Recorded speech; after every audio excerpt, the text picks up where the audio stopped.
안녕하세요. 미속의 최중현 목사입니다. 2023년 7월 2일 주일 오늘 나에게 주시는 생명수 선물 한 모금 시작하도록 하겠습니다. 예레미야 28장을 보는데요. 이제 선지자 예레미야가 성전에 서 있는 제사장들과 모든 백성들 보는 앞에서 거짓 선지자죠. 거짓 선지자 하나냐에게 대답을 합니다. 말하기를 아멘 여호와는 이같이 하옵소서. 하나냐가 뭐라고 했습니까? 하나님이 바벨론 왕의 멍에를 꺾을 것이다. 이곳에서 느부갓네살 왕이 빼앗아간 성전 모든 기구를 2년 안에 다시 원위치 시킬 것이다. 바벨론으로 간 모든 포로들이 다시 올 것이다. 그게 2년 안에 될 것이다. 이렇게 합니다. 예레미야를 통해서 하나님은 70년간 포로 생활 후에 올 것이다 했는데 하나님은 도대체 누구한테 이야기를 들었는지 자기 느낌인 건지 이렇게 이야기를 합니다. 그러니까 예레미야가 아멘 여호와는 이같이 하옵소서. 자기도 바라는 거죠. 하나님께서 너가 예언한 말대로 이루셔서 성전 기구와 모든 포로를 바벨론에서 이곳으로 되돌려 오시기를 원하노라. 자기도 바라는 거죠. 그렇게 되면 좋겠다. 너 말대로. 그러나 너는 내가 너의 귀와 모든 백성의 귀에 이르는 이 말을 잘 들으라. 대답을 합니다. 나와 도 이전의 선지자들이 예로부터 많은 땅과 큰 나라들에 대하여 전쟁과 재앙과 전염병을 예언하였다. 평화를 예언한 선지자는 그 예언자의 말이 응한 후에야 그가 진실로 여호와께서 보내신 선진자로 인정받게 되리라. 이야기를 하면서 평화를 하나냐가 이야기를 했는데 그 말이 2년 이내에 이루어진 다음에야 너가 참으로 하나님께서 보내신 선지자로 인정받게 될 것이다. 이야기를 합니다. 그러니까 마찬가지로 예레미야도 실제로 포로로 붙잡혀간 이스라엘 백성들이 70년 이후에 귀환을 하고 예언을 한 대로 이루어지니까 그 후에야 참된 선지자로 인정이 되었듯이 하나님아 너의 말대로 2년 후에 한번 보자는 것입니다. 그래서 그 하나님의 말씀은 듣기 좋은 이야기 한다고 되는 것이 아니라 진짜여야 되는 거죠. 진짜 하나님께 받아야 되고 진짜로 그런 일들이 이루어져야 되는 것이죠.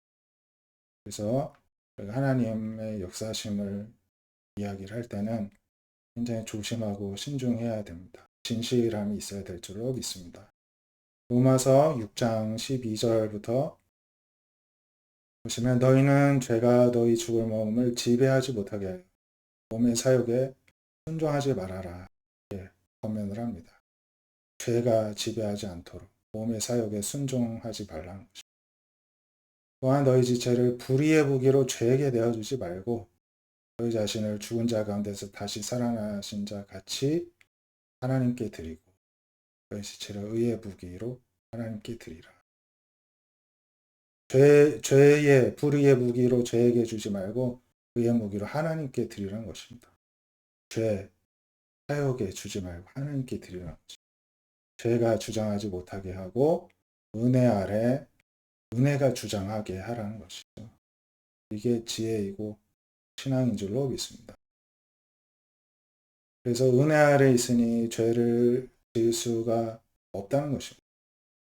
그래서 자신을 종으로 내주어 누구에게 순종하든지 순종함을 받는 자의 종이 되는 줄을 너희가 알지 못하느냐. 죄의 종으로 사망에 이르고 혹은 순종의 종으로 의에 이른다. 둘 중에 하나라는 것입니다.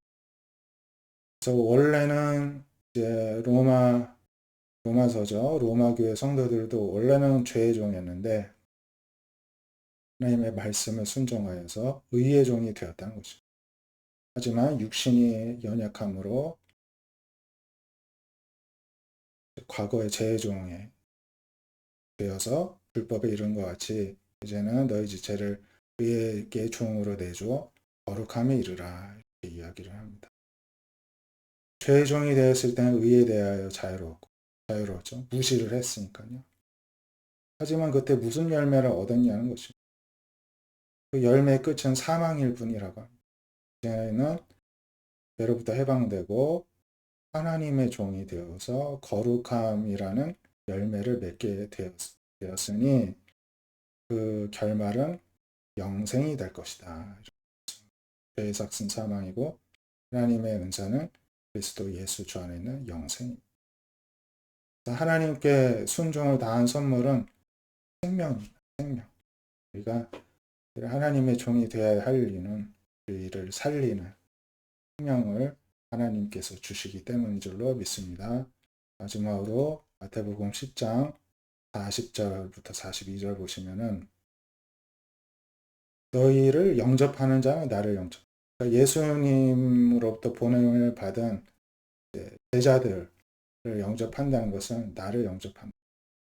나를 영접하는 자는 나 보내신 하나님을 영접. 그러니까 우리가 교육자를 비롯해서 하나님의 일을 하는 사람들을 환영하고 마음을 열고 존중해야 될 이유는 예수님을 존중하고 하나님을 존중하기 때문입니다.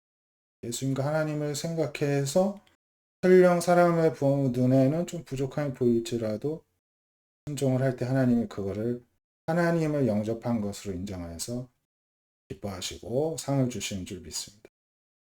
선지자의 이름으로 선지자를 영접한 자는 선지자의 상을 받을 것이지만 그리고 의인의 이름으로 의인을 영접하는 자는 그 의인한테 상을 받겠죠. 하지만 우리는 하나님의 이름으로 하나님의 사람을 영접할 때 하나님의 상을 받는 거죠. 누구든지 제자 이름으로 작은 자 중에 하나에게 냉수 한 그릇이라도 주는 자는 결코 상을 잃지 않냐. 그래서 우리가 늘 하나님을 중심으로 모든 사람과 상황을 바라보고 반응을 해야 될 줄로 믿습니다. 기도하도록 하겠습니다. 하나님 감사합니다. 저희들이 하나님 앞에 늘 깨어 진실한 사람들이 되게 해주시고 하나님께서 하시는 일들을 함부로 경솔하게 입밖에 내지 아니하고 하나님께서 감동을 주시더라도 신중하게 하나님께서 그 일을 이루신 다음에 그것을 또 간증도 하고 하나님께 영광을 올려드리는 믿음의 사람들이 되게 하여 주시옵소서. 우리 자신을 하나님 죄의 종이었던 우리를 구원하셔서 의의 종, 하나님의 종이 되어 거룩함의 열매, 영생의 열매를 맺게 하여 주셨사오니 하나님 행여라도 저희들이 죄악에 육체의 사욕에 한눈 팔지 아니하고 끝까지 하나님의 말씀에 순종함으로 성령의 인도하심을 의의 종으로 살아가는 주의 종들이 되게 하여 주시옵소서.